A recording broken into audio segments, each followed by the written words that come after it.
দিন দুপুরে আদালত চত্বরে এক মহিলার ভিলেন রূপ দাঁড়িয়ে দাঁড়িয়ে উপভোগ করল মানুষ। মানুষ যেখানে বিচার পেতে ভিড় করে এক বুক আশা নিয়ে আইনের প্রতি শ্রদ্ধা রেখে, বিশ্বাস রেখে, ভরসা রেখে রায় মাথা পেতে নেয়, সেই বিচারালয় প্রাঙ্গণে দিন দুপুরে এক মহিলার ইট দিয়ে ভেঙে দিল প্রতিপক্ষের বাইক। অথচ মামলা চলছে আদালতে। ঘটনার বিবরণী জানা যায়, কৈলাসহরে পূর্ব ইয়াজিখাওড়া গ্রামের বাসিন্দা সুরমান আলীর ছেলে কামাল হোসেনের সাথে প্রায় 4 বছর আগে পানিসাগর থানাধীন পদ্মবিলের বাসিন্দা মজমির আলীর মেয়ে আমিনা বেগমের বিয়ে হয়। বিয়ের পর তাদের 2টি সন্তান হয়, তবে একটি সন্তান মারা যায়। কামাল হোসেনের পরিবারের জবানবন্দি অনুযায়ী স্ত্রী আমিনা বেগমকে নিয়ে সুখী ছিলেন না কামাল হোসেন সহ তার পরিবারের সদস্যরা। একটা সময় আমিনা বেগম স্বামীর উপর মিথ্যে মামলা করে বলে অভিযোগ। সেই মামলার সাক্ষী দিতে আজ ধর্মনগর জেলা এবং দায়রা আদালতে হাজির হন কামাল হোসেন সহ বেশ কয়েকজন।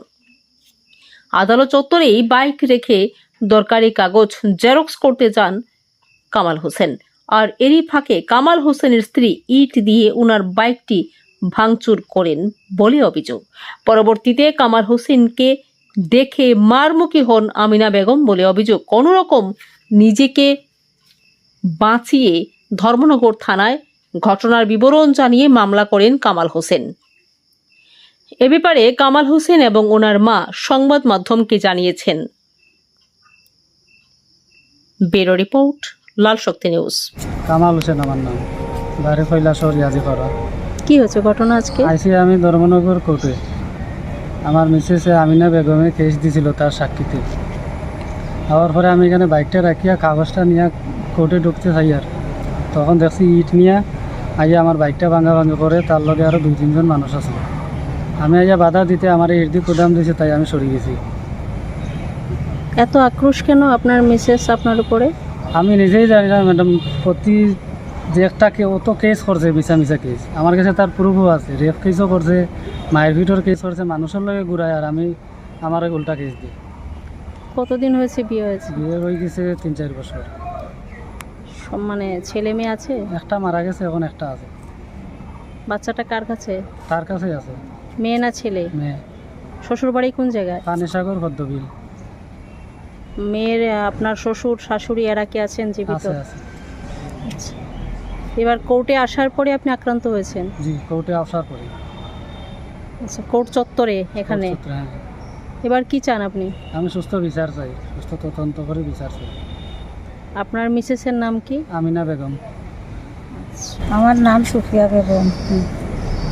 আমার ছেলের নাম কামাল হোসেন। আমরা বাড়ি ইয়াজিখাওড়া, কৈলাসহর ইয়াজিখাওড়া। আচ্ছা, তো ধর্মনগর কোর্টে কেন আসছেন? ধর্মনগর কোর্টে বউয়ে কেস দিছে ছেলের উপরে। কি কেস? রেপ কেস দিছে। Rape case? রেপ কেস দিছে। আচ্ছা। ছেলের উপরে রেপ কেস দিছে। বউটা আমরা নেওয়ার পরে তো বউটা সব সময় যেদিন নিছি এর পরের দিন থাকি বউটা আলাদা। আমরা ঘরে দিয়ে আইছে ওনার ঘর থাকি, যেদিন গাড়িতেই নামানির পরেও বউটা আলাদা। আলাদার পরে থাকা সত্ত্বেও বছর খানেক থাকছে আমরা ওখানে। একটা মেয়ে হইয়া মারা গেছে তার বাবার বাড়ি মাকুন্দা হসপিটাল। এরপরে রেপ কেস দেওয়ার পরে আবার গেছে মেয়েটা আর এক বাড়ি, আমার ছেলের আর একটা বাড়ি আছে ওখানেও গেছে। গিয়া 6-7 মাস রয়েছে। রোয়ার পরে আমার ছেলের বউ, আমার বড় ছেলের একটা ছেলে 12 বছরের লইয়া আইছে। 12 বছরের একটা ছেলে লইয়া আইছে। আওয়ার পরে তারে নিখোঁজ করছে, হয়ে আনছে না। আনার পরে এরপরে হে কিতা করছে, পানিসাগর থানাত গেছে। গিয়া পানিসাগর থানা লইয়া ইয়া তারা বার থেকে আমার নাতিটারে বাইর করিয়া নিছে। বাইর করিয়া নেওয়ার পরে ও যেমনি আবার বেটিটা আর গেছে না। না যাওয়ার পরে আজকে আমার ফুলা কৌটো আইছে, রেপ কেসের সাক্ষী চলে। এরপরে আমার ফুলাটারে ইট দিয়া খুদাইছে, আরও কয়েকটা ছেলে ফেলে লইয়া বাইক সাইড ভাঙ্গা হয়েছে। আপনার বৌমা কতদিন থেকে আপনাদের বাড়িতে থাকে না? আমরা বাড়ির থাকে না, 2 বছর খানিক আমরা বাড়ির থাকে না, 1-1.5 বছর। এবার কি চান আপনি? গেছে স্যার, আমরা ওখানে গেছে একবার। রেপ কেসের পরে একবার গেছে গিয়ে আমার নাতি একটারে নিখোঁজ করছে, 6-7 মাস রয়েছে। আমার আর একটা ছেলের বাড়ি রইয়া ওখান থেকে আইয়া যেমনি আমরা ফানি সাগরের রসি দিয়া যেমনি ছেলেটারে কুজিয়া বার করিয়া তারা গড়তাই বার করিয়া নিছি আর গেছে না।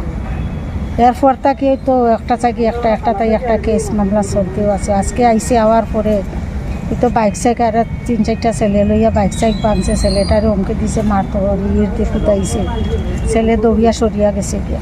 আচ্ছা, এই যে অশান্তি আপনার ছেলের বউকে নিয়ে, মানে আপনারা কি ওই মেয়ের বাড়ির মা যারা আছেন তাদের সাথে কি কোনো মীমাংসা বৈঠক এরকম হয়েছে? কইছি তারারে কইছি আমরা পঞ্চায়েতে তাকে কাগজ আনিয়া তারা পঞ্চায়েত দিছি। তারার বাবা সাবা সব লইয়া কথা হওয়া হয়েছে। কেউ তারা একটা দাহ্য দেয় না, কোনো একটা বিচারও বইতে চায় না, কিচ্ছু কয় না। ফুলারে আরেকবার তারার বাড়িতে গেছে, গিয়ে যাওয়ার পরে ফুলাটারে তারাও তার বাবা মিলিয়া তাই মিলিয়া মারপিট করছে। আপনার ছেলেকে? এই ছেলেরে মারপিট করছে। এরপরে তারার পদ্মবিলর এক প্রধানে তারে ছুটাইয়া নিয়ে দিছে। এবার কি চান আপনি? তো আমরা ন্যায্য বিচার চাই।